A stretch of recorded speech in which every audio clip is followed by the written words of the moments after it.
Eva Monley was an icon.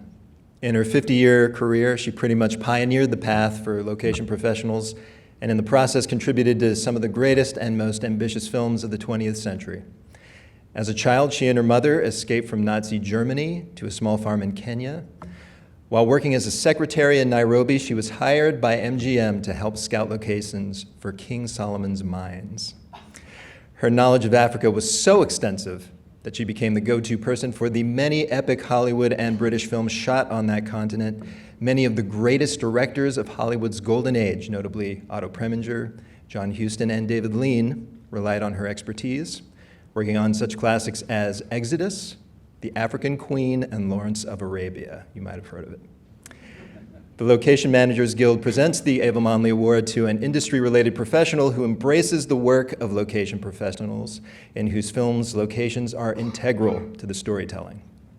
To present tonight's Eva Monley Award, please welcome an LA-based location manager whose credits include Steve Jobs, Argo, Passengers, True Detective, and the upcoming Battle of the Sexes produced by Danny Boyle. Please welcome Chris Baugh.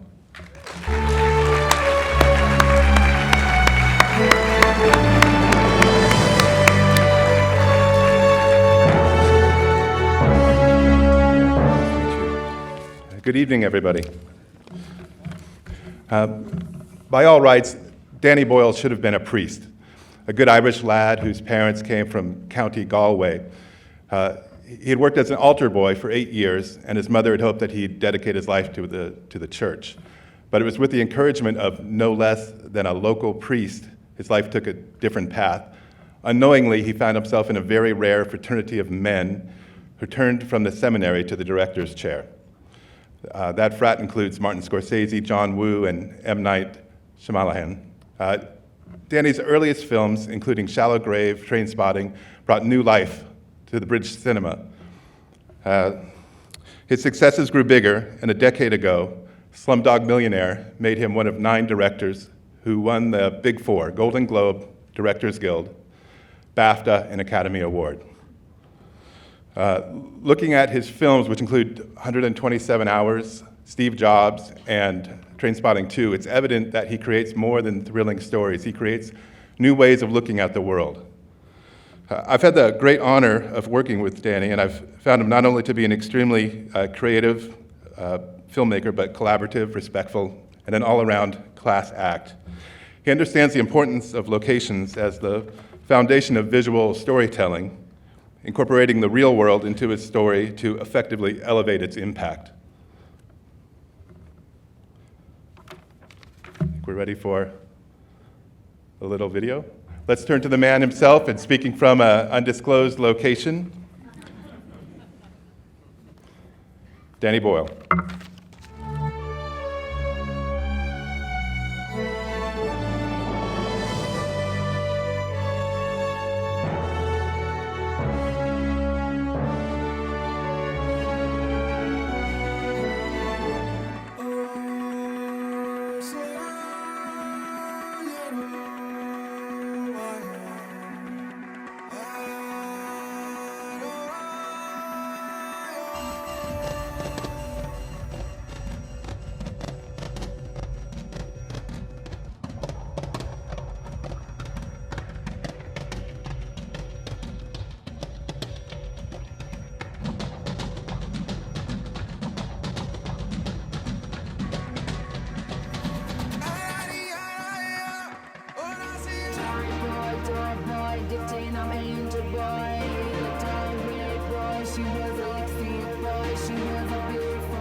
Hello, I'm sorry I can't be there in person, but I'm absolutely delighted and flattered and honoured to be receiving the Eva Monley Award. And I don't just say that because it's nice to get an award, and it is nice to get an award, but it's also that I really genuinely have thought for a long, long time there are two departments that are severely, critically under-recognised on a film, and they are the building blocks of life of a movie. They're literally the hydrogen and oxygen of a movie, and it's the casting department and the locations department. And I think because they come so early in the process, they tend to get swamped by the over-recognised departments, which turn up noisily later.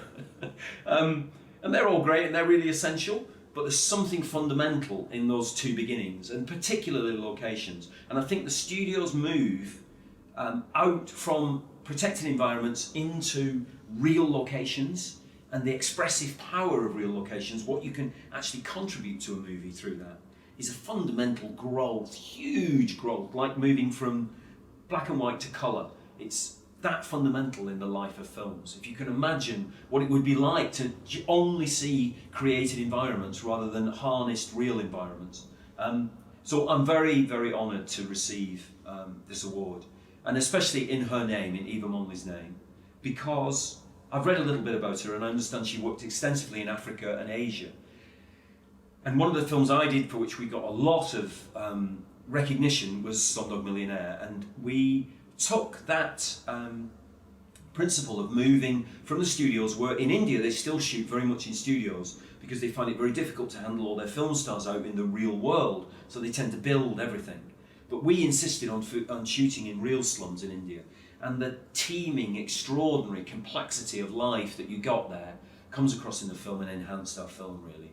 And that's the building blocks of life, the building blocks of a movie, fuse in the best possible way and enhance your movie. So thank you very much for this. Again, I apologise for not being there in person, and I'm thrilled and delighted to be honoured in this way in Eva Monley's name.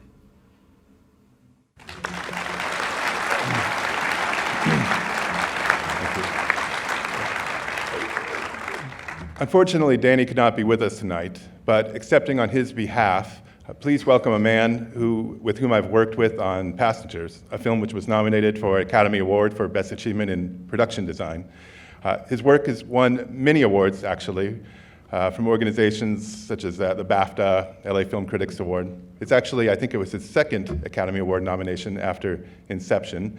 Some of the other films he's worked with, Indiana Jones and Kingdom of the Crystal Skull. Please welcome my friend, Guy Hendricks Dias.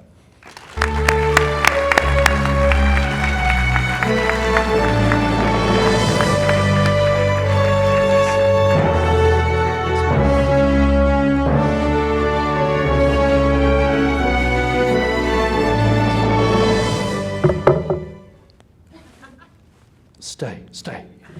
Okay. Hi, everybody. Thank you for having me here tonight. I'm going to be fighting with this, I know.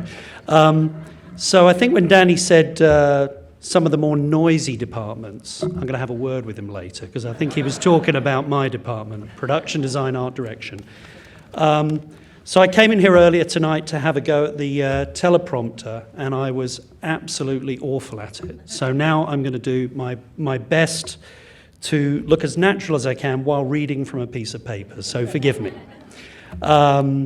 So it is a huge honour to stand here on behalf of such an amazing director as Danny Boyle. And I understand that actually originally they were going to have Ewan McGregor standing here tonight, and he couldn't show up, so I think I'm kind of like the next best thing. That's the way I like to think it. So I ask you all to do what I ask lots of close friends and my family to do, which is when you look at me, please pretend I'm Ewan McGregor.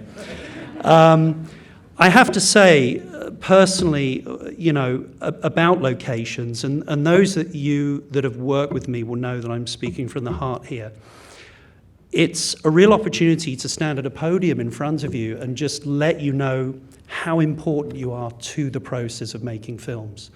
I have worked with so many of you here tonight. I mean, obviously, Laurie, who is being honoured here, Chris, who's made this introduction. We've got Mike Fantasia somewhere out there in the audience. I'm suspicious Janice Polly has made an appearance, maybe, maybe not. David O'Reilly's here from the UK. JJ Hook is out there somewhere, who kicked me earlier tonight. So the list really goes on, and I really can't say enough about what you're able to bring to the table. So for me personally, so many of my design ideas, along with whichever decorator I'm lucky enough to have on the film, are basically generated from these locations. I mean, even a film like Passengers, which was all set in space, Chris found half a dozen locations which we ended up using in the film, and I took plenty of credit for those things as being built. So that's how it works, unfortunately. And Danny said it all when he said that you are one of the most, I think, under-recognized departments there are. I'm going to go through my speech here, which I have not stuck to at all. I've been free-forming. But there's one thing I wanted to say here, really, which I have to read from, which is really when it comes to the list of skills that location managers and scouts have. I'm astounded. You know, these people don't just grab a camera and go out and take snapshots. You guys are really everything. I mean, you're professional photographers, you're mountaineers, you're architectural buffs, you're film fanatics, art historians, and most importantly, salespeople. Without you, I could not sell these bloody locations to the maniacs that we work for sometimes. You all know what I'm talking about. I'll just leave it at that. I hope I'm not one of those maniacs. Really, I think Danny, if he was standing here tonight, would be gushing with you guys. And I've seen him with my own eyes. I've had the pleasure of working with him really on one film. I almost worked with him on another many years ago, and the film sort of, as they do, it went away and came back, and I'd already moved on to another project. But he remembered me and hired me back when he came to the States for Steve Jobs. I was very lucky to be a part of that film. This is a man who gets to know everybody's name on the crew. I mean, this is such a special individual. He has such immense talent, is able to bring such vision to the screen in such a unique way. And I think really he said it, he beat me to the punch really. The unique fabric of his filmmaking lies in his ability to, I think, understand sort of the music of the film, the performances of the film, and the environments of the film. And Danny is a director who uses mainly locations rather than sets, and would prefer to use locations rather than sets. So in that respect, I think the award is so appropriate for him. I think finally, just to say that, you know, for such an extraordinary individual as Eva Monley, Danny's already said it. I mean, it's a very, very special award. I think he's going to hold this in high regard, in already a very astute collection of awards that he has. This will be a treasured award. So on behalf of Danny Boyle, thank you so much for this award. Thank you.